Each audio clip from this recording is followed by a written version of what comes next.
I am the Tofu Golem. Please enjoy the video. In this video, I will explain how to use Kraken for beginners.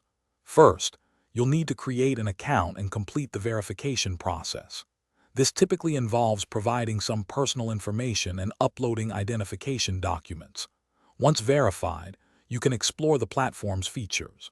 Remember to set up a strong, unique password and enable two-factor authentication for enhanced security. This initial setup is crucial for a safe trading experience. Funding your Kraken account is straightforward. You can deposit traditional fiat currencies, such as US dollars or euros, directly from your bank account.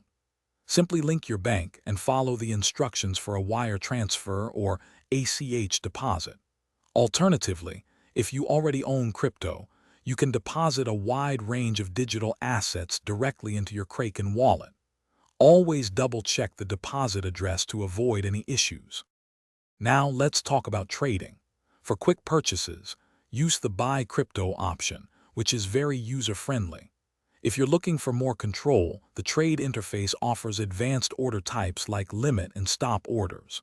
A limit order allows you to specify the exact price you want to buy or sell at, giving you more strategic control over your trades. Always understand the order types before executing a trade. Protecting your assets is paramount. Kraken offers robust security features, including a global settings lock and withdrawal whitelisting, which add extra layers of protection. You can also explore advanced features like staking, allowing you to earn rewards on certain cryptocurrencies by holding them in your account. Remember to check the description for a link to the Echo Dot smart speaker and other great deals. It's a fantastic way to enhance your home and stay connected. Thanks for watching. Consider subscribing if we helped you today.